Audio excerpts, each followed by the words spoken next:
أما بعد فإن أصدق الكلام كلام الله وأحسن الهدي هدي محمد صلى الله تعالى عليه وسلم وشر الأمور محدثاتها وكل محدثة بدعة وكل بدعة ضلالة وكل ضلالة في النار.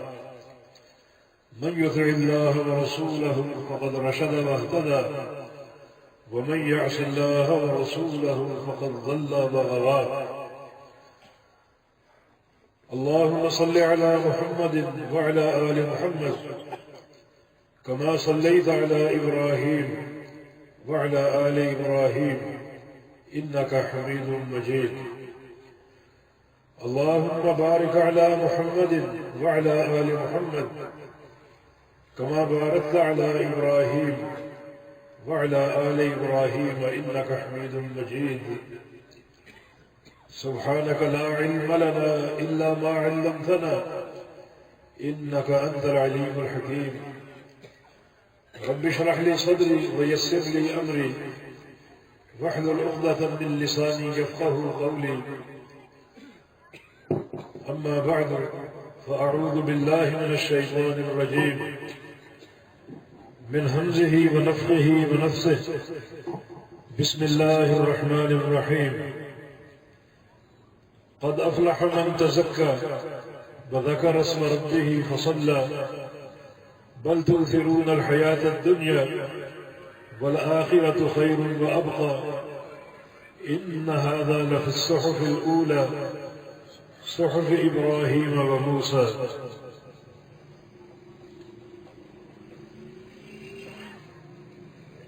یہ آیات کریمہ سورۃ الاعلی جو 30ویں پارے کی سورت ہے اس کی آخری چند آیات آپ نے سنی ہیں. ان آیات میں 3 چیزیں بیان ہوئی ہیں. پہلی چیز یہ ہے کہ دنیا اور آخرت کی کامیابی کے لیے اللہ تعالی نے 3 اصول بیان کیے ہیں کہ جو شخص ان 3 اصولوں پر کاربند ہو جائے تو وہ دنیا میں بھی کامیاب اور آخرت میں بھی کامیاب ہے. دوسرا مضمون یہ ہے کہ لوگ ان 3 اصولوں کو اپنانے سے گریز کرتے ہیں تو اس کا سبب کیا ہے؟ وہ کون سا مرض ہے جو جس کے اندر پیدا ہو جائے تو وہ ان اصولوں سے دور بھاگے گا. اور تیسرا موضوع یہ ہے کہ اس مرض کا علاج کیا ہے. تو خلاصہ یہ ہے کہ کامیابی کے اصول، ان اصولوں کی راہ میں رکاوٹ اور اس رکاوٹ کا علاج. چنانچہ اللہ تعالی نے فرمایا قد افلح من تزکى وذکر اسم ربہ فصلی. یقیناً اور تحقیق وہ شخص کامیاب ہو گیا جو پاک صاف ہو گیا. وذکر اسم ربہ، اور جو اپنے رب کا ذکر کرتا رہا، اس کے ناموں کا ذکر کرتا رہا.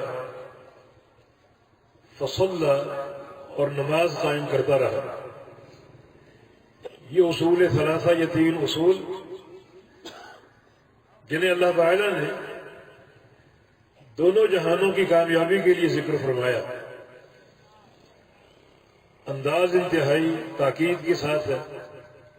شروع میں قد، عربی قواعد میں یہ حرف تحقیق ہے، عربی گرامر میں یہ حرف تحقیق ہے. یہ استعمال کرتے ہیں یقین کا معنی پیدا کرنے کے لیے.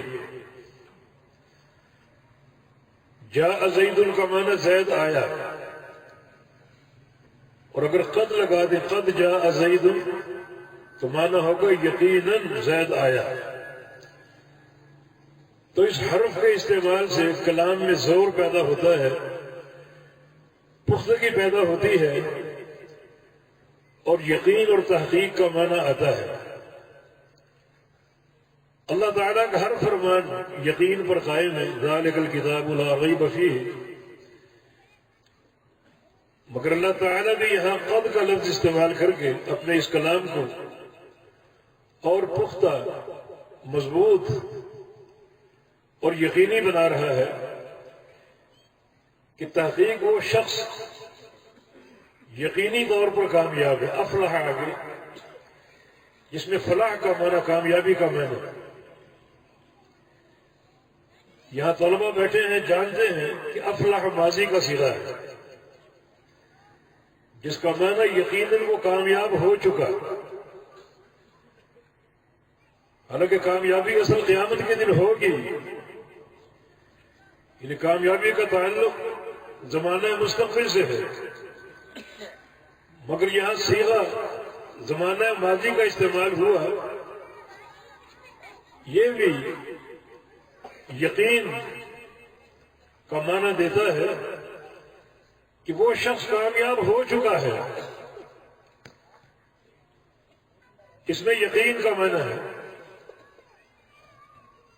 اگر آپ کہیں کہ کل میں فلاں کام کروں گا، مستقبل کا صیغہ، ہو سکتا ہے نہ کر پائیں، لیکن اگر آپ کہیں کہ کل میں نے فلاں کام کیا، وہ ہو چکا ہے، زمانہ ماضی، تو اس کام کے وقوع میں کوئی شک نہیں ہے، وہ یقینی طور پر ہو چکا ہے۔ اللہ رب العزت جس صیغے میں چاہے خبر دے، یقین ہی یقین ہے، مگر اس ذات باری تعالیٰ نے اپنے اس کلام میں اور پختگی، یقین اور تحقیق پیدا کرنے کے لیے ماضی کا صیغہ استعمال کیا کہ وہ شخص کامیاب ہو چکا ہے۔ اب ایک سوال یہ ہے کہ کامیابی کیا ہے؟ آپ کامیابی کسے سمجھتے ہیں؟ اور قرآن حکیم کسے کامیابی قرار دیتا ہے؟ ہمارے نزدیک دنیا کی ترقی کامیابی ہے، ایک بڑا بینک بیلنس ہو یہ کامیابی ہے، اور ہم کئی مربع زمین کے مالک بن جائیں یہ کامیابی ہے، ہمارے باغات ہوں اور فصلیں شاداب ہوں یہ کامیابی ہے۔ کچھ لوگ سمجھتے ہیں کہ امریکہ کا ویزا مل جائے یہ کامیابی ہے، کچھ لوگوں کی تمنا یہ ہے کہ ہمیں اسمبلی کی سیٹ مل جائے یہ کامیابی ہے، کچھ کی دوڑ دھوپ یہ ہے ہمیں وزارت مل جائے یا ملک کی صدارت مل جائے یہ کامیابی ہے۔ لیکن قرآن حکیم نے ان میں سے کسی چیز کو کامیابی قرار نہیں دیا۔ قرآن کی اصطلاح میں کامیابی کیا ہے؟ فرمایا کہ فمن زحزح عن النار ادخل الجنة فقد فاز۔ ہماری فہرست میں کامیاب وہ ہے جس کو جہنم سے بچا لیا جائے اور جنت کا داخلہ عطا فرما دیا جائے، یہ حقیقی کامیابی ہے۔ دنیا کی یہ کامیابیاں قرآن کی نگاہ میں کوئی حیثیت نہیں رکھتی کہ دنیا کے خزانے مل جائیں، دنیا کی دولتیں مل جائیں۔ نبی علیہ السلام کی حدیث ہے لو كانت الدنيا تعدل عند الله جناح بعوضة ما سقى كافر شربة من ماء۔ اگر یہ پوری دنیا مشرق سے مغرب تک، شمال سے جنوب تک، اللہ کے نزدیک ایک مچھر کے پر کے برابر ہوتی تو اللہ تعالیٰ کسی کافر کو، مشرک کو، کسی بے ایمان کو ایک گھونٹ پانی کا نہ دیتا۔ اگر دنیا کی قدر و قیمت اتنی بھی ہوتی ایک مچھر کے پر جیسے، تو کسی کافر کو ایک دانہ اناج کا نہ ملتا، پانی کا ایک گھونٹ نہ ملتا۔ مگر یہ دنیا اللہ کے نزدیک بالکل بے قدری چیز ہے، کوئی اس کی حیثیت نہیں ہے، اللہ تعالیٰ سب کو دے رہا ہے۔ تو یہ کوئی کامیابی نہیں کہ ہم دنیا کی زندگی کے لیے ترقی کریں، ہماری تگ و دو کا محور دنیا ہو اور صرف دنیا ہو کر رہ جائے۔ اس کو قرآن نے کامیابی نہیں مانا، بلکہ وہ جہنم کی آگ، ان اجسامکم علی النار لا تقوی، کہ تمہاری چمڑی جہنم کی آگ کو برداشت نہیں کر سکتی۔ نارکم ھذہ جزء من 70 جزءا من نار جہنم، تمہاری دنیا کی آگ بہت گرم ہے مگر جہنم کی آگ اس سے 70 گنا زیادہ گرم ہے۔ جب دنیا کی آگ ناقابل برداشت ہے تو جہنم کی آگ کیسے برداشت کرو گے؟ فرمایا کہ اشتقت النار الى ربها فقالت یا رب اکل بعدی بعدا، جہنم نے خود اللہ کے دربار میں شکوہ پیش کیا، جہنم شکایت کر رہی کہ یا اللہ تو نے میرے اندر اتنی تیزی بھر دی ہے، اتنی شدت اور حدت اور تمازت پیدا کر دی ہے کہ میری آگ مجھے کھائی جا رہی ہے، یہ شدید عذاب کیسے برداشت کرو گے؟ تو آؤ سنو کامیابی کیا ہے۔ من زحزح عن النار، جو اس جہنم سے بچا لیا جائے، ادخل الجنہ، اور جنت میں داخل کر دیا جائے، فقد فاز، وہ کامیاب ہے۔ وہ جنت جس کے بارے میں رسول اللہ صلی اللہ علیہ وسلم کی حدیث ہے، لموضع صوت فی الجنہ خیر من الدنیا وما فیہا، کہ جنت کی ایک بالش جگہ پوری دنیا سے قیمتی، ایک فٹ جنت کا ٹکڑا پوری دنیا سے قیمتی ہے۔ دنیا کی دولتوں سے، دنیا کی ثروتوں سے، دنیا میں بڑے خزانے ہیں، سب سے قیمتی جنت کی ایک بالش کے برابر ٹکڑا ہے۔ تو یہ کامیابی ہے جس کو اللہ تعالیٰ جنت کی وراثت دے دے، جنت الفردوس کا وارث بنا دے، وہ حقیقی کامیاب ہے۔ تو یہ قرآن کی اصطلاح میں یہ کامیابی ہے۔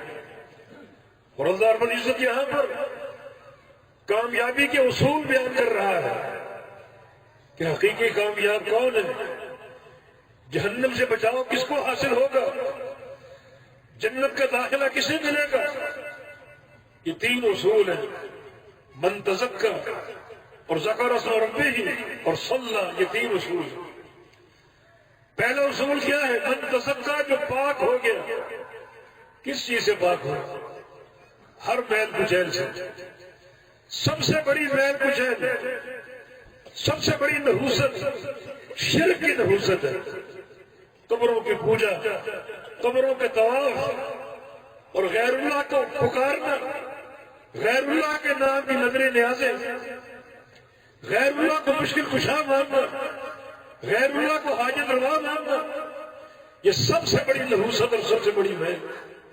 تو من تزکا، جو پاک ہو جائے ان ساری نحوستوں سے، شرک سے پاک ہو جائے، غیر اللہ کی عبادت سے پاک ہو جائے اور پکی اور سچی توحید پر قائم ہو جائے کہ عبادت کے لائق اللہ ہے، سجدہ صرف ایک اللہ کے لیے ہے، قربانی نظر و نیاز اللہ کے لیے ہے، اس عقیدے پر جم جائے بڑے ٹھوس طریقے سے کہ من تزکا، یہ پاک ہونا، صاف ہونا۔ امام اکرمہ رحمہ اللہ جو عبداللہ بن عباس رضی اللہ عنہ کے شاگرد تھے، من تزکا کی تعریف کرتے ہیں، تفسیر کرتے ہیں، اے قال لا الہ الا اللہ، کہ تزکیہ سے مراد یہ ہے کہ وہ شخص پاک ہوتا ہے جو لا الہ الا اللہ پر جم جائے اور قائم ہو جائے، اس کلمے کو پڑھے، اس کلمے کو سمجھے اور اس کے مقتضا پر عمل کرے، جس کا معنی کیا ہے؟ کوئی معبود نہیں، کوئی عبادت کے لائق نہیں الا اللہ، صرف ایک اللہ ہے۔ یہ کلمہ لا الہ الا اللہ جس کے فہم سے اکثر لوگ عاری ہیں اور اس کلمے کو سمجھنے کی کوشش نہیں کرتے۔ تو من تزکا، اے من قال لا الہ الا اللہ، جو عقیدہ توحید پر قائم ہو جائے اور کلمہ لا الہ الا اللہ پر ڈٹ جائے اور جم جائے، اس کلمے کو پڑھے تلفظ میں، اس کلمے کو سمجھے کہ اس کلمے کی دو بنیادیں ہیں، ایک نفی کی بنیاد اور ایک اس بات کی بنیاد۔ نفی کیا ہے؟ لا الہ، کوئی معبود نہیں، کوئی عبادت کے لائق نہیں، تو پھر کوئی عبادت کے لائق نہیں ہے۔ یہ سرکاریں جو لوگوں نے بنا رکھی ہیں، یہ اللہ تعالیٰ کی توحید میں قبل صریح شرک ہے جو بالکل ناقابل معافی ہے۔ لا الہ، کوئی معبود نہیں، کوئی عبادت کے لائق نہیں۔ رکن اس بات صرف الا اللہ، ایک اللہ، وہ عبادت کے لائق ہے۔ اسی کی بندگی، اسی کی پوجا، اسی کی پرستش اور عبادت ہے۔ سجدے کے لائق وہ ہے، نماز اور قیام اور قرات کے لائق وہ ہے، قربانی کے لائق وہ ہے، نظر و نیاز کے لائق وہ ہے، طواف اس کے گھر کا ہے اور کسی کا نہیں۔ یہ لا الہ الا اللہ، یہ اس کا فہم۔ تو من تزکا، جو پاک ہو جائے، شرک سے پاک ہو جائے اور کلمہ لا الہ الا اللہ کا صحیح ادراک حاصل کر لے، صحیح معنی میں سمجھ لے اور اس پر ڈٹ جائے اور قائم ہو جائے، یہ شرک سب سے بڑی نحوست۔ اور شرک کے بعد بدعت ہے، بدعت سے پاک صاف ہو جائے۔ بدعت سے پاک صاف ہونے کے لیے ضروری ہے کہ اللہ کے پیارے پیغمبر کی اطاعت ہو، ان کی سنت سے محبت ہو اور ان کی ذات سے محبت ہو۔ بدعت سے پاک صاف ہو۔ بدعت سے مراد ہر وہ نیا عمل جو کتاب و سنت سے ہٹ کر ہو، جس کا ذکر نہ قرآن میں ہے نہ پیغمبر علیہ السلام کی حدیث میں ہے، وہ عمل مردود ہے۔ اسے آپ چاہے کتنی بڑی نیکی سمجھیں، مگر وہ عمل مردود ہے۔ رسول اللہ صلی اللہ علیہ وسلم کی حدیث ہے، من عمل عملا لیس علیہ امرنا فہو رد۔ جو شخص ایسا عمل کرے جس عمل پر ہمارا ٹھپا نہ ہو، جس عمل پر ہماری مہر نہ ہو، جس عمل پر ہماری تصدیق نہ ہو، جس عمل کو ہماری مطابقت اور موافقت حاصل نہ ہو، تو وہ مردود ہے۔ عمل کرنے والا بھی مردود ہے اور وہ عمل بھی مردود ہے۔ تو پاک صاف ہونے کے لیے ضروری ہے کہ بدعت سے پاک ہو، بدعت کا انتخاب نہ کرے بلکہ ہر وہ عمل کرے جو اللہ کے پیارے حبیب نے کیا ہے، ہر وہ کام انجام دے جو محمد مصطفیٰ علیہ السلام کی سنت ہے۔ کوئی نئی چیز، کوئی نیا عمل، کوئی نیا کردار اس سے بچ کر رہے، کیونکہ تزکیہ کامیابی کے لیے، پاک صاف ہونے کے لیے ضروری ہے کہ بندہ شرک سے بھی پاک ہو اور بدعت سے بھی پاک ہو۔ پھر پاک صاف ہونے کے لیے ضروری ہے کہ گناہوں سے اجتناب کرے، اس کی زندگی تقوی پر قائم ہو، اللہ کی خشیت پر قائم ہو، گناہوں سے پاک صاف ہو جائے، کیونکہ گناہوں کی ایک سیاہی ہے جو انسان کے اندر کو، اس کے دل کو، اس کے باطن کو سیاہ کر کے چھوڑ دیتے ہیں۔ رسول اللہ صلی اللہ علیہ وسلم کی حدیث ہے، آپ نے ارشاد فرمایا، کلما اطعم ابن آدم نکت فی قلبہ نکتۃ سوداء۔ انسان جب بھی گناہ کرتا ہے تو اس کے دل میں ایک سیاہ نشان لگا دیا جاتا ہے۔ کوئی گناہ کرے اس کے دل میں ایک سیاہ نشان لگا دیا جاتا ہے۔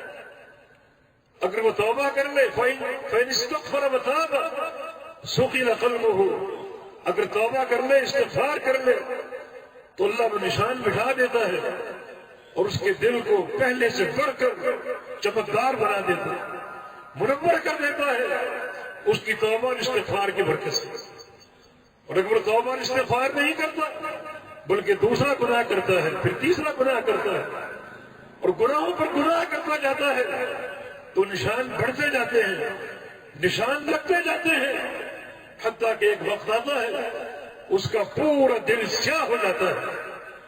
دل کی سیاہی اللہ تعالیٰ کی وہ مہر ہے کہ جب وہ لگ جائے تو اس مہر کو دنیا کی کوئی طاقت توڑ نہیں سکے گی، وہ مہر لگی رہے گی، سب رہے گی۔ اور جب اللہ کی مہر لگ جائے تو یاد رکھو اس دل میں کبھی نیکی داخل نہیں ہوگی، اس بندے کو کبھی نیکی کی توفیق نہیں ملے گی۔ یا ایھا الذین آمنوا اطیعوا اللہ واطیعوا الرسول، ایمان پر اللہ اور اس کے رسول کی اطاعت کرو اور صحیح معنی میں کرو، پورے فہم کے ساتھ اور پوری توجہ کے ساتھ، پوری توجہ کے ساتھ اللہ اور اس کے رسول کی اطاعت کرو۔ اطیعوا اللہ واطیعوا الرسول ولا تبطلوا اعمالکم، اور اپنے اعمال کو برباد نہ کرو۔ اطاعت کرو گے اعمال محفوظ رہیں گے، اور اطاعت نہیں کرو گے اللہ اور اس کے رسول کی تو اعمال برباد ہو جائیں گے۔ اور ایک مقام پر فرمایا کہ وَاعْلَمُوا أَنَّ اللَّهَ يَحُولُ بَيْنَ الْمَرْءِ وَقَلْبِهِ، اس بات کو یاد رکھو، اگر گناہوں پر گناہ کرو گے، اپنے دل کو سیاہ کر بیٹھو گے، یہ اللہ تعالیٰ کی وہ مہر ہے کہ اللہ خود انسان اور اس کے دل کے بیچ میں حائل ہو جاتا ہے، اللہ خود آڑ بن جاتا ہے، اور ایسے انسان کے دل میں اللہ تعالیٰ نیکی داخل ہونے ہی نہیں دیتا۔ اس نے نافرمانیاں کر کر کے اپنے دل کو سیاہ کر دیا۔ تو تزکیٰ کامیاب ہونے کے لیے ضروری ہے کہ گناہوں سے بچو، معصیتوں سے بچو، اور اگر انسانی فطرت ہے کوئی گناہ ہو جائے تو توبہ کو ملتوی نہ کرو، استغفار کو ملتوی نہ کرو، بلکہ ساتھ ساتھ توبہ بھی کرو، کیونکہ توبہ کی صورت میں اللہ تعالیٰ دل کی شاہی کو بٹھا دیتا ہے اور انسان کے دل کو پہلے سے زیادہ منور کرتا ہے اور چمکدار بنا دیتا ہے۔ یہ تزکیٰ پاک ہونے کے لیے یہ جدوجہد ضروری ہے، ان اعمال کی ادائیگی ضروری ہے، ان اعمال کی انجام دہی ضروری ہے۔ ایک مقام پر فرمایا قد افلح من زکاہا، وہ شخص فلاح پا گیا، کامیاب ہو گیا جس نے اس نفس کا تزکیہ کر لیا۔ تزکیہ نفس یہ ایک مستقل اصطلاح ہے شریعت کی، تزکیہ نفس۔ تزکیہ نفس کے لیے ضروری ہے ہمارا ارتکاز کتاب و سنت پر ہو اور قرآن و حدیث پر ہو۔ تزکیہ کرنے والی ایک شخصیت ہے اور وہ محمد مصطفیٰ علیہ السلام کی شخصیت ہے۔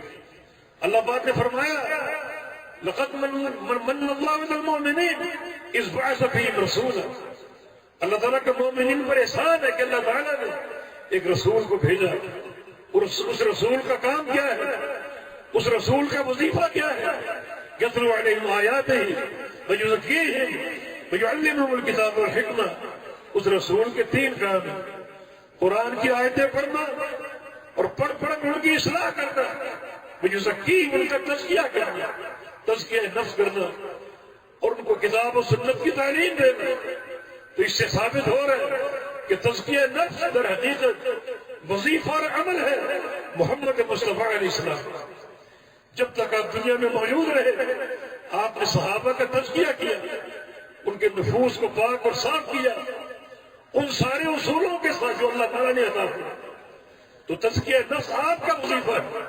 میرے دوست اور بھائیوں، آج اگر تزکیہ نفس چاہتے ہو تو ان 2 چیزوں پر ارتکاز کرو، ان 2 چیزوں پر اکتفا کرو، ایک اللہ کا کلام قرآن حکیم اور دوسرا محمد مصطفیٰ علیہ السلام کی سنت۔ یہ تزکیہ کی بنیادیں ہیں، انہیں پر ارتکاز کرو۔ بحمد اللہ ہمارا عقیدہ بڑا صاف ستھرا، ورنہ کئی لوگ ان کی تزکیہ کی بنیادیں اور ہیں۔ المحند المفند جس پر 300 علماء دیوبند کے دستخط، اس کا آغاز کس چیز سے ہوتا ہے کہ ہم فروع میں امام ابو حنیفہ کے پیروکار، اصول میں ابو الاشعری کے پیروکار، اور تزکیہ اور تصوف میں ہم کس کے پیروکار ہیں؟ 3-4 نام لیے، سہروردی، نقشبندی، چشتی اور قادری۔ یہ کیا کھیل ہے دین؟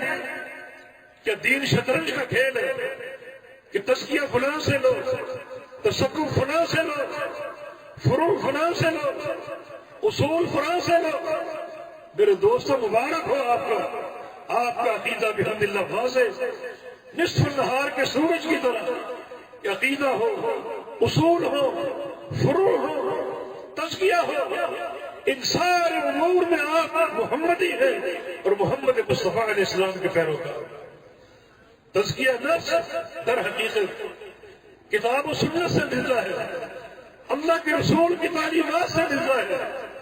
یہ کوئی الگ راستہ نہیں ہے جس کے لیے غیروں کی خاک چھانی جائے اور ان کے در پہ حاضری دی جائے۔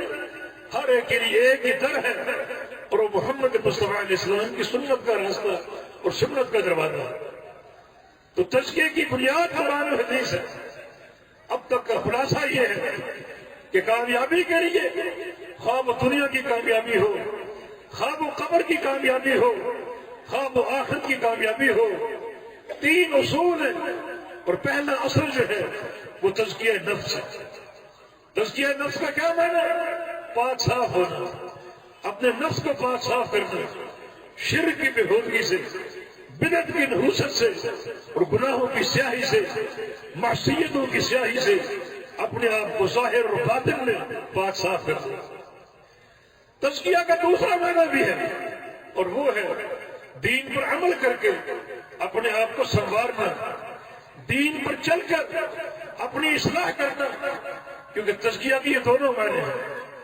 آپ زکوٰۃ دیتے ہیں، زکوٰۃ اور تزکیہ دونوں کا ایک ہی ماخذ ہے، اور زکوٰۃ کے دو فائدے ہیں، زکوٰۃ کے دو نتیجے ہیں۔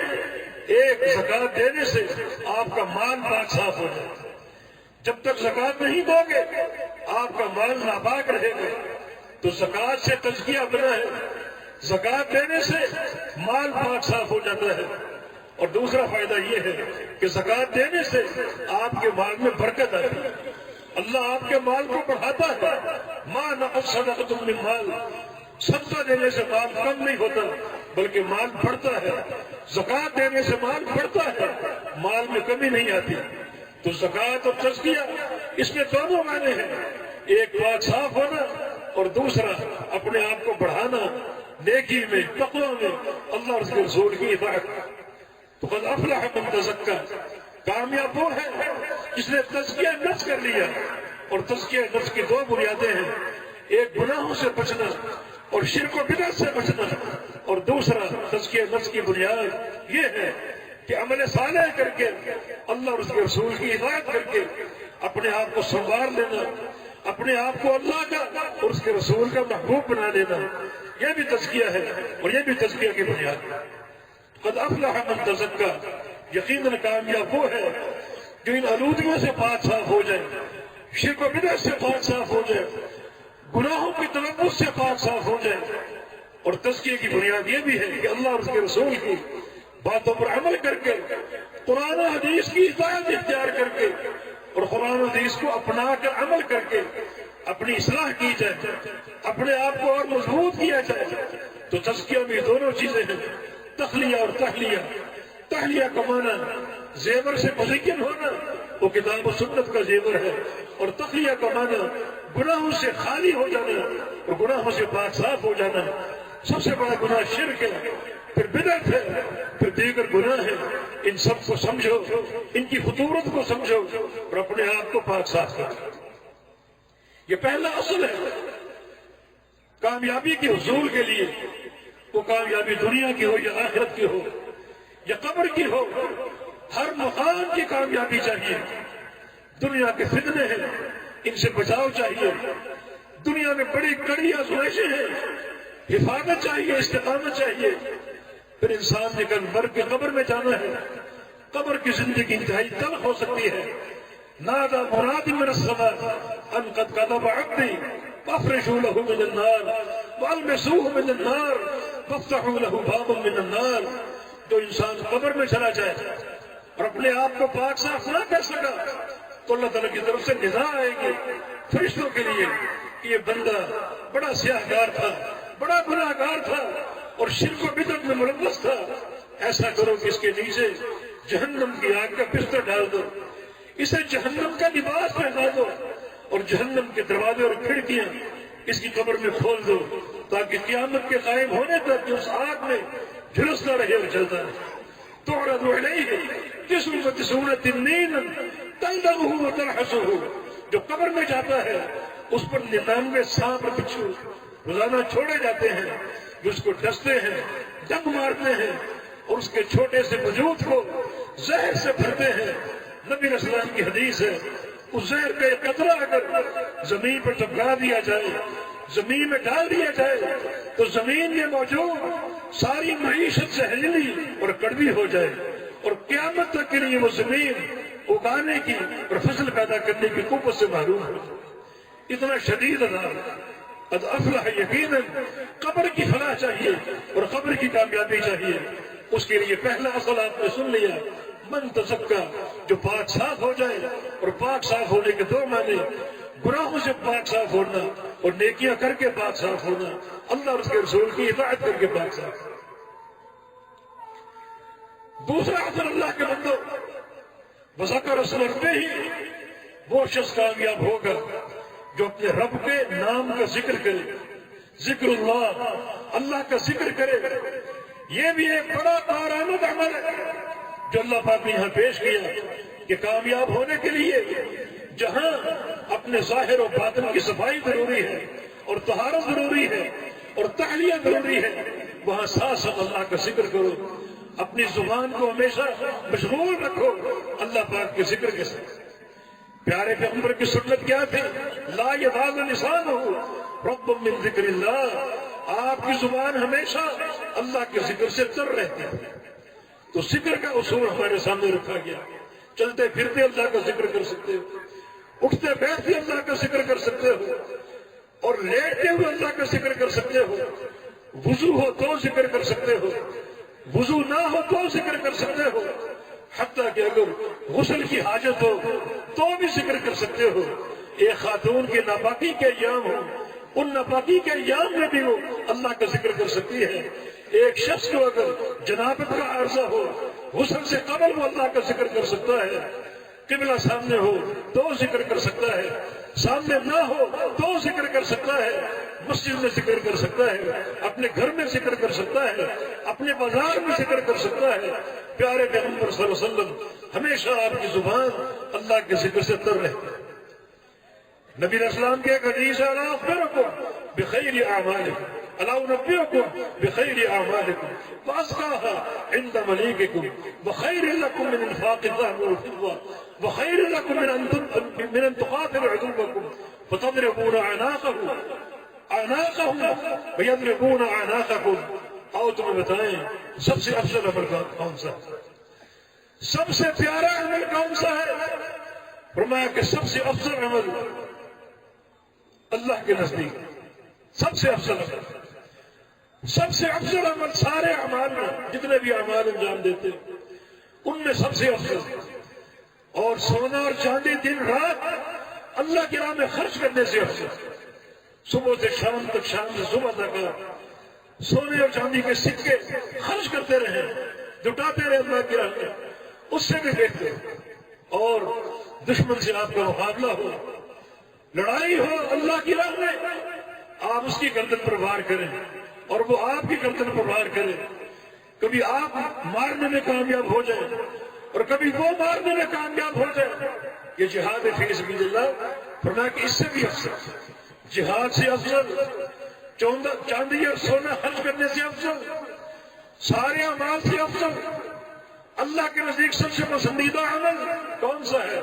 فرمایا کہ ذکر اللہ، اللہ کا ذکر، اللہ کا ذکر سب سے افضل، جہاد سے افضل، اور چاندی اور سونے کے انفاق سے افضل، ہر عمل سے افضل اللہ کا ذکر، اللہ کو یاد کرنا، اللہ کا ذکر کرنا. یقیناً بڑا مبارک عمل.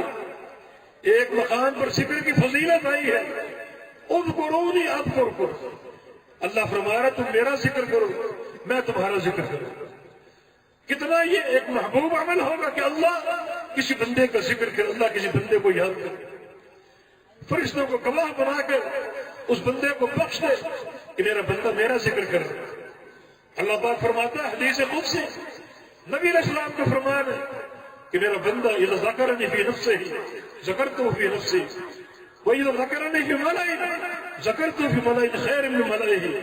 میرا بندہ اگر مجھے اکیلا بیٹھ کے یاد کرے گا میں بھی اس کو تنہائی میں یاد کروں گا، اور میرا بندہ اگر جماعت میں بیٹھ کے مجھے یاد کرے گا تو میں اس بندے کا نام اور اس کا ذکر فرشتوں کی جماعت میں کروں گا، فرشتوں کے سامنے کروں گا. یعنی کتنا محبوب عمل ہے کہ بندہ اللہ کو یاد کر رہا ہے اور اللہ بندے کو یاد کر رہا ہے.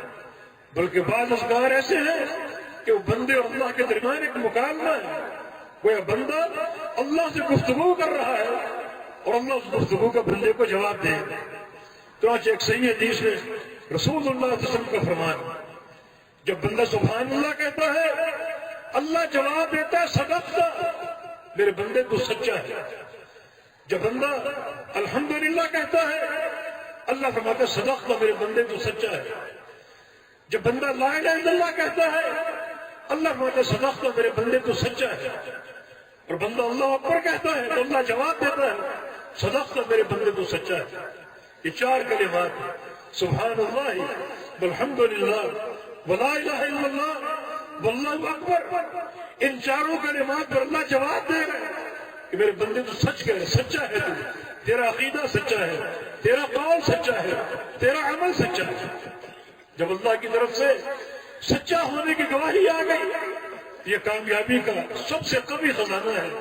اللہ پاک کا ارشاد ہے ھذا یوم ینفع الصادقین صدقہم، یہ قیامت کا دن جو ہے اس میں صرف سچے لوگ کامیاب ہوں گے، جن کا عقیدہ سچا ہو، جن کا عمل سچا ہو، جن کا ذکر سچا ہو، جن کی گفتار سچی ہو، وہ قیامت کے دن کامیاب ہوں گے۔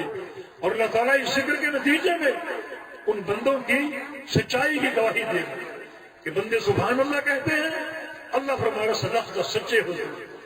بندہ الحمدللہ کہتا ہے اللہ فرماتا صدقتا، سچے ہو تو۔ اور بندہ لا الہ الا اللہ کہتا ہے اللہ فرماتا صدقتا، سچے ہو تو۔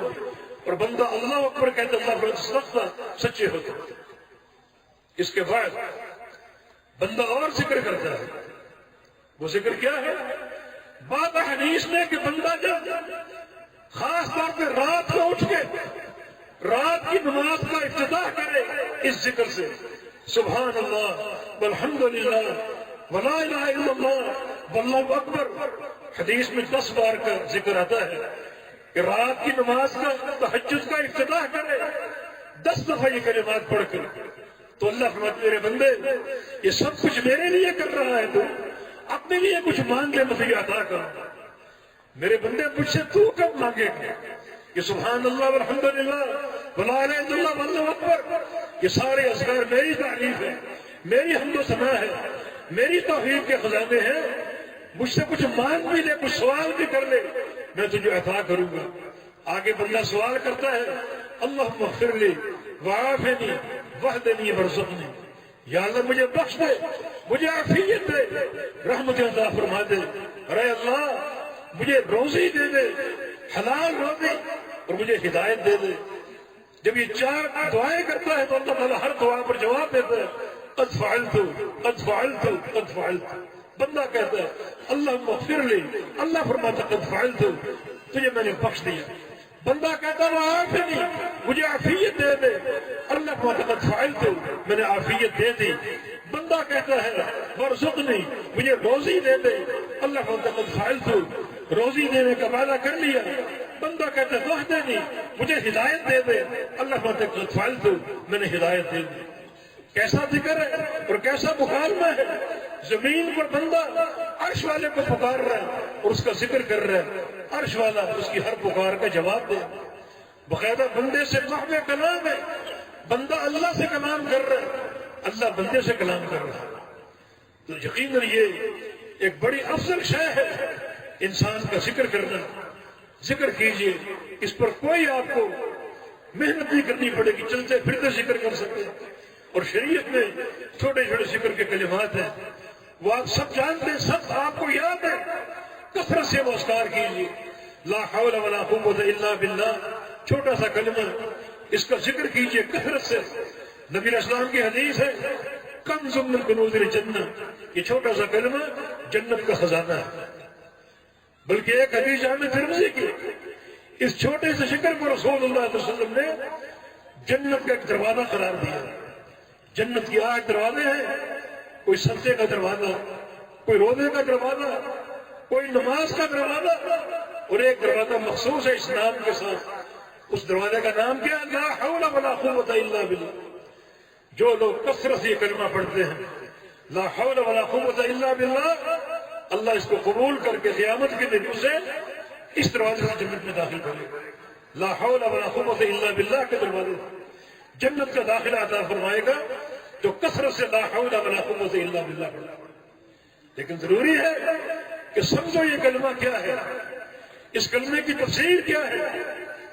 اس کلمے میں انسان اپنے آپ کو پورا کا پورا اللہ کے ہاتھوں میں دے دے. یا اللہ کوئی بھی خیر ہو اس کا حصول تیری توفیق سے ہے، مجھ میں کوئی طاقت نہیں، اور کوئی بھی شر ہو اس سے بچاؤ تیری توفیق سے ہے، مجھ میں کوئی طاقت نہیں. ہر خیر کا حاصل ہونا تیرے امر سے ہے اور ہر شر سے بچنا تیرے امر سے ہے، میں کچھ بھی نہیں. بڑے سے بڑی خیر ہو تیری عطا سے ملے گی، چھوٹے سے چھوٹی خیر ہو تیری عطا سے ملے گی، اور بڑے سے بڑا شر ہو تیری توفیق سے بچاؤ ممکن ہوگا، اور چھوٹا شر ہو اس سے بچاؤ بھی تیری توفیق سے. لا حول ولا قوت الا باللہ یہ عقیدے کا نچوڑ ہے. کثرت سے یہ کلمہ پڑھو، سبحان اللہ والحمدللہ ولا الہ الا اللہ واللہ اکبر پڑھو. یہ کلمات بڑی فضیلتیں ہیں، بلکہ نبی علیہ السلام نے ایک حدیث میں ارشاد فرمایا لا نقول سبحان اللہ والحمدللہ ولا الہ الا اللہ واللہ اکبر. اگر میں 4 کلمات ایک بار پڑھوں احب الی مما طلعت علیہ الشمس، تو ان کلمات کو ایک بار پڑھنا مجھے محبوب ہے ہر اس شے سے جس شے پر دھوپ پڑتی ہے.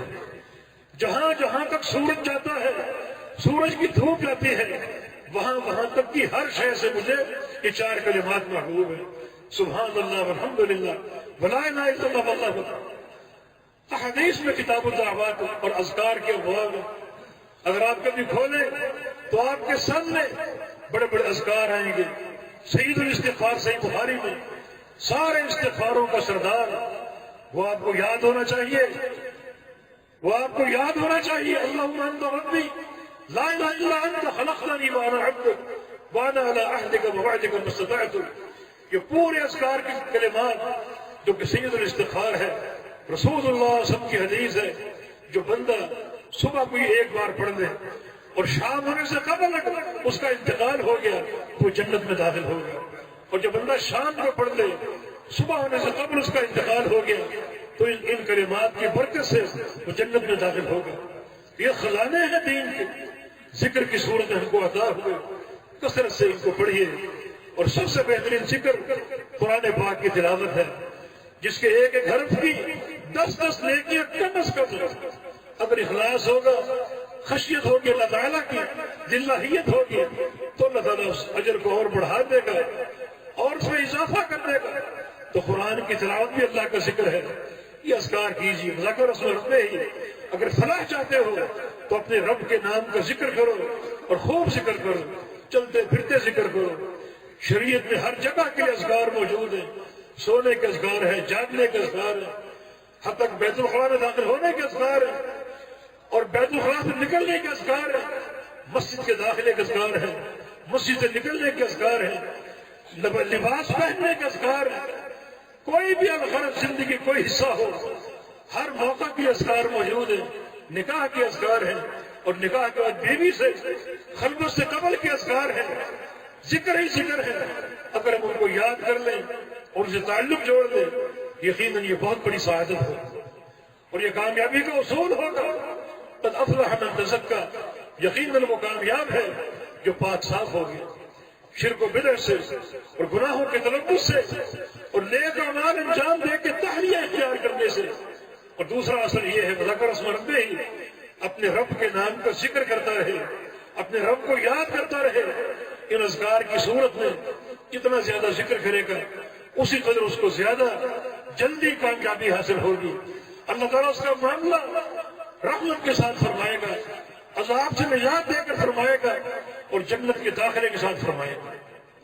اور تیسرا اثر جو ہے فرمایا فصلى، نماز قائم کی، نماز قائم کی وہ بھی کامیاب ہے.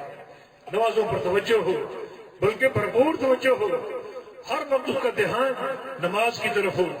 جیسا کہ رسول اللہ صلی اللہ علیہ وسلم کی حدیث ہے رجل قلبه معلق بالمساجد، وہ شخص یقیناً اللہ تعالیٰ کے عرش کے سائے تلے بیٹھے گا قیامت کے دن، جس کا دل معلق ہو مسجد کے ساتھ، اس کو نماز سے محبت ہو، ہر وقت نماز کا دھیان ہو، وقت دیکھتا رہے کب نماز کا وقت ہوگا، اپنے مشاغل چھوڑ کے نماز کے لیے حاضری دو. تو اس طریقے سے نماز پر توجہ ہو، اس کے ذہن میں نماز چھائی ہوئی ہو، اور کبھی نماز کو لیٹ نہ کرے، وقت پر ادا کرے. اور ادائیگی بھی نبی اسلام کی سنت اور آپ کے طریقے کے مطابق کہ وقت شریعت نے مقرر کیے ہیں ان اوقات کی حفاظت کے ساتھ نماز ادا کرے اور نماز کو ضائع نہ کرے. نماز کو لیٹ کرنا اس کو ضائع کرنے کے مترادف ہے، جیسا کہ نبی اسلام کی حدیث ہے من فاتته صلاۃ العصر فکأنما قتل اہلہ ومالہ. جس شخص کی عصر کی نماز فوت ہو جائے، فوت ہونے کا مطلب تاخیر ہو جائے، عصر کی نماز لیٹ نہ کرے تو گویا اس کا سارا اہل، سارا خاندان، بیوی بچے اور اس کا سارا مال ایک ہی جگہ جمع کر کے ان کو آگ لگا دے گی.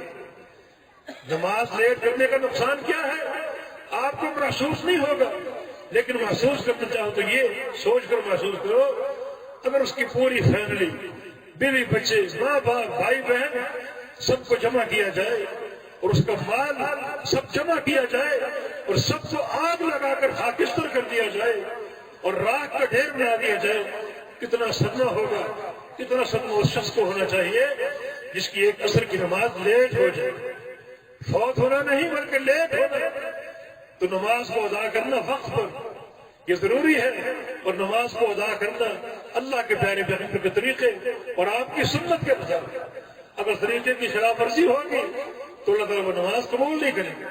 اس کا فرمان ہے لقد کان لکم فی رسول اللہ اسوۃ حسنہ، کہ تمہارے لیے نمونہ، مثال اور آئیڈیل رسول اللہ کی ذات ہے. ہر چیز میں ان کو نمونہ مانو، ان کو سیمپل مانو، اپنے لیے مثال مانو، اپنے لیے آئیڈیل مانو. یقین میں رسول اللہ کی ذات ہے وہ، اور صرف رسول اللہ کی ذات ہے جو ہر عمل تمہارے لیے نمونہ، عبادات میں نمونہ، معاملات میں نمونہ، اخلاقیات میں نمونہ، عقائد میں نمونہ، اذکار میں نمونہ، ہر چیز میں سیمپل اور آئیڈیل محمد مصطفیٰ علیہ السلام. اگر آپ نماز پڑھیں مگر وہ نماز اس نمونے کے خلاف ہو، اللہ کے حبیب کے طریقے کے خلاف ہو، وہ نماز قابل قبول نہیں ہے. اگر آپ نماز پڑھیں یہ سوچ کر کہ جس طریقے سے پڑھ رہا ہوں اس طریقے سے باپ دادا پڑھا کرتے تھے، وہ نماز قابل قبول نہیں ہے. باپ دادا نمونہ نہیں بنائے گئے بلکہ نمونہ محمد مصطفیٰ علیہ السلام بنائے گئے. دیکھیں نبی علیہ السلام کے دور میں ایک صحابی تھے. صحابی کا مقام آپ جانتے ہیں، صحابی کا درجہ آپ جانتے ہیں. نبی علیہ السلام کا فرمان ہے کہ جن آنکھوں نے مجھے بحالت ایمان دیکھ لیا ان آنکھوں کو جہنم کی آگ نہیں چھوئی. ایک صحابی اللہ کے پیغمبر کے سامنے نماز پڑھ کے آپ سے ملنے آیا تو آپ نے کیا فرمایا؟ ارجع فصلی فإنک لم تصلی، جاؤ دوبارہ نماز پڑھو، کہ نماز نہیں ہوئی. حالانکہ وہ صحابی ہے، اللہ کے پیغمبر کے صحبت یافتہ. بھائیوں غور کیوں نہیں کرتے؟ اگر خلاف سنت نماز پڑھنے پر صحابی کی نماز قابل قبول نہیں ہے تو میں اور آپ کس بات کی ہوئی کہ اللہ تعالیٰ کے ہم زیادہ لاڈتے ہیں، اللہ تعالیٰ کے ہم زیادہ محبوب ہیں کہ جیسے چاہو نماز پڑھتے اور اللہ قبول کر لے گا؟ ہرگز نہیں. صرف ایک ہی نماز قابل قبول ہے اور وہ اس طریقے سے جو طریقہ محمد مصطفیٰ علیہ السلام کا طریقہ ہے، جو طریقہ محمد عربی صلی اللہ علیہ وسلم کا طریقہ ہے. باپ دادا کا طریقہ ہو، قوم برادری کا طریقہ ہو، اپنے بڑوں کا طریقہ ہو، اپنے پیروں کا طریقہ ہو، اپنے اماموں کا طریقہ ہو، یہ سارے طریقے مصنوعی اور جعلی ہیں جن کی بنیاد پر نماز قابل قبول نہیں ہے.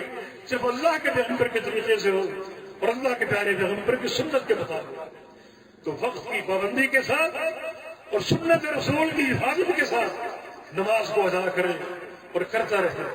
جو ہی اذان ہو مسجد میں پہنچ جائے. کتنے سلف صالحین کے واقعات آتے ہیں، اذان سے قبل وہ باوضو ہو کر تیار بیٹھتے تھے کہ جو ہی اذان ہو ہم فوراً نماز کے لیے تیار ہوں، سنتیں پڑھیں. یقیناً وہ شخص بڑا بابرکت ہے جو سنتوں کی حفاظت کرتا ہے.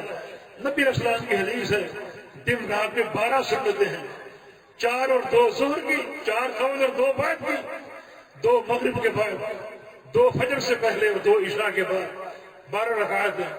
فرمایا کہ جو بندہ ان 12 رکعات کی پابندی کر لے بن اللہ له بیت فی الجنہ، اللہ اس کی جنت میں محل بنائے گا، جنت میں اس کا ایک مکان بنائے گا، گھر بنائے گا، بڑا وہ عالیشان ہوگا.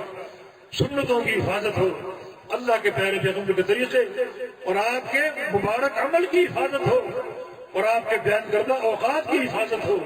فصلی اس طریقے سے نماز ادا کرے. یہ 3 اصول ہو گئے. فرمایا قد افلح من تزکا ذکر اسم ربہ فصلی. یقیناً وہ شخص کامیاب ہو چکا ہے جو اپنے تزکیہ کر لے، اپنے ظاہر و باطن کو پاک صاف کر لے. پاک صاف ہونے کے لیے 2 چیزیں، ایک شرک و بدعت سے بچنا اور گناہوں سے جو ہے وہ دوری اختیار کرنا، گناہ ہو جائے تو توبہ کر لینا، اور دوسرا ہے اللہ کا ذکر کرنا، اور تیسرا ہے نماز ادا کرنا وقت کی پابندی کے ساتھ، وقت کی حفاظت کے ساتھ. اور نماز ادا کرنا اللہ کے پیارے کے طریقے اور آپ کی سنت کے مطابق، کیونکہ رسول اللہ صلی اللہ علیہ وسلم کی حدیث ہے صلو کما رأیتمونی اصلی، بالکل ویسی نماز پڑھو جیسی مجھے پڑھتے ہوئے دیکھتے ہو. تو اس طریقے سے نماز ادا کرو تو یقیناً یہ کامیابی کے 3 اصول. مگر زیادہ تر لوگ ناکام ہیں، زیادہ تر لوگ جہنم کا نقلہ بننے والے ہیں. کیوں؟ نبی علیہ السلام کی حدیث ہے قیامت کے دن اللہ تعالیٰ آدم علیہ السلام سے کہے گا آدم ابعث بعث النار، جہنم کے قافلے تیار کرو، جہنم کے گروہ تیار کرو. آدم علیہ السلام کہیں گے ما بعث النار یا اللہ جہنم کا گروہ کیا ہے، جہنم کے قافلے کیا ہیں، میں نہیں جانتا. تو اللہ فرمائے گا من کل 1099 ہر 1000 میں سے 999 جہنمی ہے اور صرف 1 جنت. حالانکہ 3 اصول بالکل واضح ہیں، جو بندہ اپنا لے اس کے لیے کامیابی کا فائدہ موجود ہے. مگر اس کے باوجود جہنم میں لوگ زیادہ جائیں گے. ان اصولوں سے لوگ زیادہ دوری اختیار کرنے والے. بہت کم وہ لوگ ہیں جن کو اپنائیں گے اور جنت کے مستحق بنیں گے، جن کو جنت کی وراثت ملے گی. زیادہ لوگ حق سے دور. اس سے ایک بات یہ سمجھ لو کہ کثرت تعداد دلیل نہیں ہے. آج ہمارے ذہنوں میں یہ حقہ بیٹھا ہوا ہے، جس طرف لوگ زیادہ ہوں اس طرف کی بات مان لو. ہرگز نہیں. یہ شریعت کی تحکیم نہیں ہے، شریعت کا اصول نہیں ہے. کچھ لوگ کہتے ہیں کثرت تعداد حجت ہے، اس کی مان لو. قلت تعداد پر اس کو فوقیت دو اور ترجیح دو. کچھ لوگ کہتے ہیں بڑے کی بات مان لو، چھوٹے کی بات چھوڑ دو. کچھ لوگ کہتے ہیں کہ باپ کی بات مان لو، بیٹے کی بات چھوڑ دو. کچھ لوگ کہتے ہیں شوہر کی بات مان لو، بیوی کی بات چھوڑ دو. بھائی یہ سارے ضابطے شریعت کے خلاف ہیں. شریعت کا ایک ہی ضابطہ ہے، اختلاف اگر استاد شاگرد میں ہو، اختلاف اگر باپ بیٹے میں ہو، اختلاف اگر بڑے چھوٹے میں ہو، اختلاف اگر کثرت و قلت میں ہو، ان سارے مواقع میں حکم اور فیصل ایک ہی شخصیت ہے اور وہ محمد مصطفیٰ علیہ السلام. ہر اختلاف کو آپ کی سنت پر پیش کرو، آپ کی حدیث مبارک پر پیش کرو. اختلاف اگر باپ بیٹے میں ہو تو فیصلہ اللہ کے پیغمبر سے کرو. اختلاف اگر کثرت تعداد اور قلت تعداد میں ہو تو فیصلہ محمد رسول اللہ سے کرو. اختلاف اگر استاد شاگرد میں ہو تو فیصلہ اللہ کے پیغمبر سے کرو. تو کثرت تعداد حجت نہیں ہے، قلت اور کثرت کا دین سے تعلق نہیں ہے. حق پر وہ ہے جس کی بات، جس کا عقیدہ مطابق ہو اور کس کے اللہ اور اس کے رسول کے فرمان، نہ کہ تعداد، نہ کہ بڑے چھوٹے کا فرق، نہ کہ استاد شاگرد کا فرق، بلکہ حق پر وہ ہے، صداقت پر وہ ہے جس کی بات اللہ کے رسول صلی اللہ علیہ وسلم کی سنت، آپ کی شریعت اور آپ کی حدیث مبارک کے مطابق. تو فرمایا کہ رسول تو بالکل واضح ہے، اپنانے والے بہت تھوڑے لوگ ہیں. وجہ کیا ہے؟ بہت سی رکاوٹیں قوم کی، برادری کی، رکاوٹیں خود ساختہ مذاہب کی. مگر ایک بڑی رکاوٹ اور بھی، اور وہی وہ کیا ہے؟ بل تؤثرون الحیات الدنیا، کہ تم دنیا کی زندگی کو ترجیح دو. تم دنیا کی زندگی کو ترجیح دیتے ہو. دنیا کی محبت، دنیا کے عہدوں کی محبت، دنیا کی کرسیوں کی محبت، دنیا کے مال و دولت کی محبت تمہیں حلال و حرام کا فرق مٹھانے پر مجبور کرتی ہے. اور جب یہ معاملہ آ جائے تو بندہ حق کی طرف نہیں جاتا، پھر بندہ تزکیہ نفس کے پروگرام کو نہیں اپناتا بلکہ دوری ہی دوری اختیار کرتا ہے. تو دنیا کی محبت ایک بت ہے جو ایک رکاوٹ ہے. دنیا کی محبت کو ختم کرو، دنیا کی محبت کو مٹاؤ، اس بت کو توڑنے کی کوشش کرو. یا اللہ وہ بت کیا ہے، وہ علاج کیا ہے جس سے اس بت کو توڑا جائے اور دنیا کی محبت کا خاتمہ کیا جائے.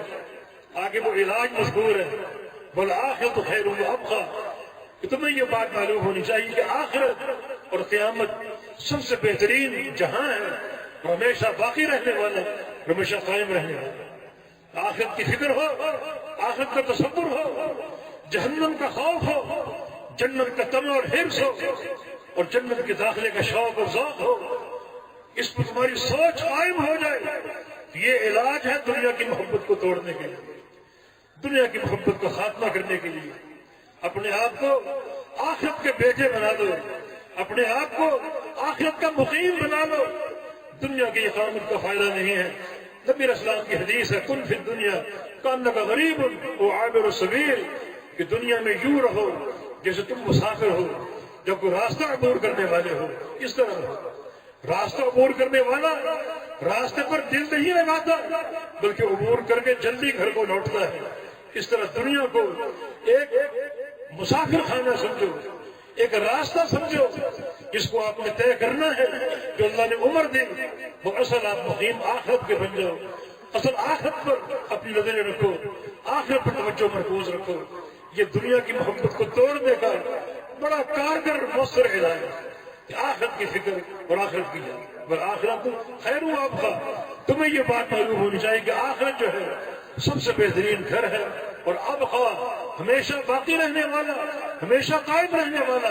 ارے دنیا کے جو بھی علائق ہیں ٹوٹ جائیں گے، مال ختم ہو جائیں گے، خزانے ختم ہو جائیں گے، آخر جب موت آ جائے گی خالی ہاتھ جاؤ گے قبر میں، پھر تمہارے ورثاء وہ مال تقسیم کر رہے ہیں اور تم اس مال کا حساب دے رہے۔ جب اللہ نے حساب دے رہے، یہ مال کہاں سے کمایا اور کہاں خرچ کیا، وارث کو تقسیم کر کے کھا پی رہے ہیں، عیاشیاں کر رہے ہیں، آپ اس مال کا حساب دیں۔ تو ایسی دنیا میں دل لگانے کا فائدہ کیا ہے؟ تو دنیا کی نفرت اپنے دل میں بٹھا، تعلق ہو واجبی تعلق، جو آپ کی اس معیشت کو جو ہے وہ کامیابی سے گزار دے، مگر اصل آپ آخرت کے مقیم بن جائیں۔ فکر آخرت پیدا کرو، آخرت کی یاد کرو، جہنم کے عذاب کا سوچو، آخرت کے عذاب کا سوچو، آخرت کے مراحل کا سوچو، اس پر توجہ دو، اس کو بنانے کی کوشش کرو۔ صحابہ کرام کی سیرتیں ہمارے سامنے ہیں، ان کا طرز عمل ہمارے سامنے ہے۔ وہ دنیا کی محبتوں کو توڑنے والے اور ہمیشہ آخرت کی فکر کرنے والے، ہمیشہ ان کی توجہ اور دھیان قیامت پر رہتا۔ دنیا سے ایک واجبی تعلق تھا۔ ہجرت کے موقع پر صحابہ نے دنیا چھوڑ دی، اپنے کاروبار چھوڑ دیے مکہ میں، حتیٰ کہ خون رشتے توڑ دیے اور اللہ کے پیغمبر تک پہنچ گئے، مدینہ منورہ تک۔ دنیا کا مال ٹھکرا دیا اور آخرت کے معاملے کو ترجیح دی، دین کے معاملے کو ترجیح دی۔ دنیا پر یقیناً یہ کامیاب لوگوں کا راستہ ہے۔ اور نبی اسلام کے صحابی ربیہ بن کعب، جو اللہ کے پیغمبر کو اکثر رات کو وضو کا پانی پیش کیا کرتے تھے، ایک موقع پر رسول اللہ صلی اللہ علیہ وسلم فرمایا کہ سل تعطیٰ، ربیہ سوال کرو تم عطا کیے جاؤ گے، جو مانگو گے وہ دیا جائے گا۔ ربیہ کیا مانگ لیتے؟ دنیا مانگ لیتے، دنیا کی دولتیں مانگ لیتے، دنیا کے خزانے مانگ لیتے، سرخ اونٹ مانگ لیتے، باغات مانگ لیتے جو اس دور کا خزانہ تھا، مگر سوچنے کے بعد کیا مانگا؟ اسألک مرافقتک فی الجنہ، یا رسول اللہ صلی اللہ علیہ وسلم میرا سوال جنت کا ہے اور جنت میں آپ کی رفاقت کا ہے۔ ان کے بارے میں تاریخ میں جملہ معروف ہے کہ شاب کان ہمہ الآخرہ، یہ وہ نوجوان تھا جس کی تمام تر سوچ کا محور آخرت تھی اور قیامت تھی۔ تو یہ سوچ کر یہ باتیں، آخرت پر توجہ دو۔ دنیا کی محبت جس قدر بساؤ گے اس قدر اصولوں سے دور بھٹکتے جاؤ گے۔ اگر چاہتے ہیں اصولوں پر کار بند ہو جائے اور کامیابی کے پروگرام کو سمیٹ لیں تو پھر دنیا کی زیادہ محبت نہ ہو، اصل تعلق و توجہ آخرت پر۔ ان هذا فی الصحف الاولى صحف ابراہیم و موسیٰ، اللہ فرمائے یہ ساری باتیں کہ اصول ثلاثہ اور یہ مرض اور مرض کا علاج، یہ ساری باتیں ہم نے سابقہ کتابوں میں کی تھی، ابراہیم علیہ السلام کے صحیفوں میں، موسیٰ علیہ السلام کے صحیفوں میں، یہ باتیں تورات میں تھی، انجیل میں تھی۔ یہ کامیابی کا پروگرام صرف تمہیں نہیں دیا جا رہا بلکہ سابقہ امتوں کو دیا گیا، انہیں بھی کامیابی کے پروگرام پیش کیے گئے۔ چنانچہ تم بھی اس پر آ جاؤ اور اپنی کامیابی کو سمیٹنے کی کوشش کرو، تزکیہ نفس کر لو، اللہ کے ذکر پر توجہ دو اور نماز کی اقامت پر توجہ دو، کوئی غفلت نہ ہو، کوئی دوری نہ ہو۔ اللہ پاک مجھے اور آپ کو توفیق عطا فرمائے۔ واللہ ولی التوفیق، اللہ تعالیٰ ہمیں تزکیہ نفس کی توفیق عطا فرمائے۔ یا اللہ ہمارے ظاہر و باطن کو پاک صاف فرما دے، یا العالمین ہمیں اپنا ذکر کرنے کی توفیق عطا فرما دے، یا اللہ ہمیں سچا نمازی بنا دے، نمازوں کی پابندی کرنے والا، نمازوں کے اوقات کی حفاظت کرنے والا، اور نمازوں میں اللہ کے حبیب کی سنت کو اپنانے والا اور سنت پر عمل کرنے والا بنا دے۔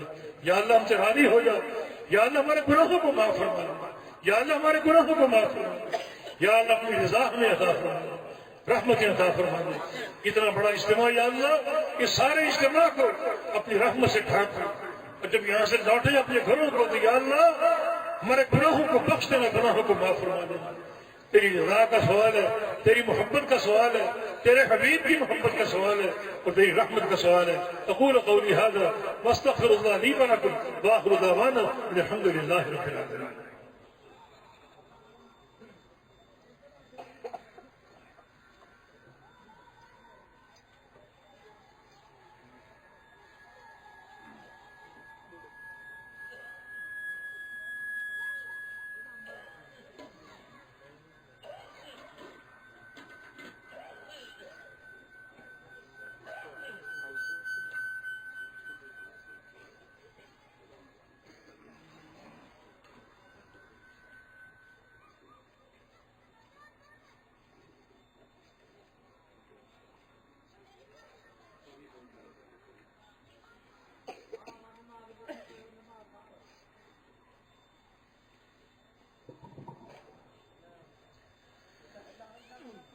الحمد للہ والصلاة والسلام علی رسول اللہ وبعد۔ میں دل کی گہرائیوں سے شکریہ ادا کرتا ہوں اور جزائے خیر کی دعا کرتا ہوں اپنے عزیز القدر بھائی پروفیسر محمد جمن حافظ اللہ کے لیے، نائب ناظم اعلیٰ جمعیت اہل سندھ، جنہوں نے مجھ ناچیز کو دعوت دی اس خطبہ جمعہ کے لیے، اور مجھے ایک موقع دیا کہ اس ایک ہی مجلس میں آپ سب کی زیارت ہو جائے۔ اللہ کی رضا کا یہاں آنا کسی دنیا کی خاطر نہیں ہے، اللہ تعالیٰ دنیا کی ریاکاری سے بچائے اور دنیا کی محبت سے بچائے۔ یہاں آنا صرف اللہ کی رضا کے لیے، آپ کو دیکھنا، آپ سے ملنا صرف اللہ کی رضا کے لیے۔ اللہ تعالیٰ ہماری اس نیت کا ہم کو ثمر عطا فرما دے، اس کا اجر عطا فرما دے۔ اللہ کی رضا کے لیے ملنا جلنا، اللہ کی رضا کے لیے دوسرے کو دیکھنا، اللہ کی رضا کے لیے مل بیٹھنا، یہ ساری چیزیں وہ ہیں جن کے نتیجے میں اللہ کی محبت حاصل ہوتی ہے۔ ایک حدیث قدسی میں نبی علیہ السلام کا ارشاد ہے کہ اللہ نے فرمایا حقت محبتی المتحابین فیہ، میری محبت ان بندوں کے لیے فرض ہو جاتی ہے جو میری خاطر محبت کرتے ہیں۔ حقت محبتی المتزامرین فیہ، اللہ فرما رہا ہے کہ میری محبت ان بندوں کے لیے فرض ہو جاتی ہے جو میری خاطر ایک دوسرے کی زیارت کرتے ہیں۔ اور حقت محبت المتجالسین فیہ، کہ میری محبت میں بندوں کے لیے فرض ہو جاتی ہے جو میری خاطر مل بیٹھتے ہیں۔ تو یہ یہاں مل بیٹھنا اور یہاں ایک دوسرے کی زیارت کرنا سب اللہ کی رضا کے لیے۔ اللہ تعالیٰ قیامت کے دن ہمارا یہ ملنا، یہ زیارتیں کرنا قبول فرمائے۔ اس قبولیت کا معنی کیا ہے؟ جب قیامت قائم ہوگی اور سارے اولین و آخرین جمع ہو جائیں گے تو اللہ تعالیٰ ایک اعلان فرمائے گا، ایک ندا فرمائے گا، اور وہ اعلان کیا ہوگا؟ این متحابون بی، وہ لوگ کہیں جو میری خاطر محبتیں کرتے تھے، میری خاطر ملتے جلتے تھے، میری خاطر زیارتیں کرتے تھے، وہ کہاں ہیں؟ سارے لوگ کھڑے ہوں گے، اللہ ان کو کھڑا ہونے کی توفیق دے گا، اور اللہ ان کو دو اعزاز میدان محشر میں عطا فرمائے گا۔ ایک یہ کہ لہم منابر من نور، ان کے لیے نور کے منبر تیار ہوں گے، اللہ ان کو اٹھائے گا نور کے منبر، جہاں لوگ تنگ مقام پر کھڑے ہوں گے قیامت کے دن، وہاں یہ خوش نصیب لوگ نور کے ممبروں پر بیٹھیں گے۔ یعبدہم النبیون والصدیقون والشہداء، اس قدر اللہ کے قریب ہوں گے کہ ان کو دیکھ کر انبیاء، صدیقین اور شہداء رشک کریں گے۔ حالانکہ انبیاء کو ان سے زیادہ قرب حاصل ہوگا، مگر ان کا قرب بھی قابل رشک ہوگا۔ یہ کون لوگ ہیں کہ دنیا میں اللہ کی خاطر محبتیں کرتے تھے، اللہ کی خاطر ملتے جلتے تھے، اللہ کی خاطر ایک دوسرے کو دیکھتے تھے اور اللہ کی خاطر مل بیٹھتے تھے۔ اور دوسرا اعزاز کیا ہے؟ الیوم ظلهم تحت ظلی یوم لا ظل الا ظلی، آج میں ان سب کو اپنے سائے میں لے لوں گا، اپنے عرش کے سائے میں، اور سورج کی گرمی سے بچاؤں گا، آخرت کے پسینے سے بچاؤں گا، جس دن میرے سائے کے علاوہ کوئی سایہ نہ ہوگا۔ یا اللہ آج ہمارا ملنا، ہمارا مل بیٹھنا اور ہمارے دوسرے کی زیارت کرنا اسی اجر کے تحت قبول فرمائے۔ قیامت کے دن ہمیں یہ سعادتیں عطا فرمائے، قیامت کے روز ہمیں اپنی محبتیں عطا فرمائے اور اپنے عرش کا سایہ عطا فرمائے۔ آپ کے شوق و ذوق یقیناً قابل تعریف ہے، جو قدم آپ نے اٹھائے اپنے گھر سے یہاں پہنچنے کے لیے اور واپس لوٹیں گے بھی، اللہ تعالیٰ آپ کے ایک ایک قدم کو برکتوں سے بھر دے، رحمتوں سے بھر دے۔ نبی علیہ السلام کے حدیث کے تناظر میں جب تک یہاں بیٹھے ہیں اللہ آپ کو اپنی رحمت سے ڈھانپ لے، جب اٹھ کے جائیں گے آپ تو اللہ آپ سب کے گناہوں کو معاف فرما دے، یا اللہ میرے گناہوں کو معاف فرما دے۔ یہی شوق و ذوق ہونا چاہیے۔ ہماری کانفرنس، سالانہ کانفرنس مجلس سندھ کی، وہ بھی قریب آتی جا رہی ہے، انشاءاللہ ماہ مارچ میں وہ کانفرنس منعقد ہوگی۔ یہ مہینہ اپنے ذہن میں رکھیں اور جلد ہی تاریخ کا اعلان کر دیا جائے گا۔ اسی شوق و ذوق سے آپ نے آنا ہے، اپنے دوستوں کو لے کر، عزہ اور رفقا کو دیکھ کر، تاکہ انہیں زیادہ پیغام پہنچا سکے اور ان کی رہنمائی کا ذریعہ سبب مل سکے۔ آج بہت سے دوستوں نے ایک اپیل کی ہے اپنے مریضوں کے لیے دعائے شفا کی۔ جن جن دوستوں نے کہا اور جن جن دوستوں نے اپیل بھیجی، اللہ ان کے تمام مریضوں کو صحت کاملہ عاجلہ اور دائمہ عطا فرمائے۔ اللہ ہر مرض سے شفا عطا فرمائے۔ یا اللہ جو ہمارے بیمار بھائی اور بہنیں ہیں سب کو صحت عطا فرمائے، جو بچے مریض ہیں سب کو صحت عطا فرمائے اور سب کو عافیت عطا فرمائے اور سب کو صحت دائمہ اور صحت کاملہ اور عاجلہ عطا فرمائے۔ اللہ ہر مریض کو شفا دے، خاص طور پہ یہ وائرس دو پھیلے ہوئے، ایک ڈینگی مرض کا اور ایک کورونا کا، یا اللہ ہمارے ملک کو، ہمارے اس علاقے کو ان تمام وائرسوں سے پاک کر دے، کورونا سے پاک کر دے، ڈینگی کے مرض سے پاک کر دے، ہم سب کو عافیت کی زندگی عطا فرمائے۔ ان الحمد للہ نحمده ونستعینه ونستغفره ونعوذ باللہ من شرور انفسنا وسیئات اعمالنا من يهده الله فلا مضل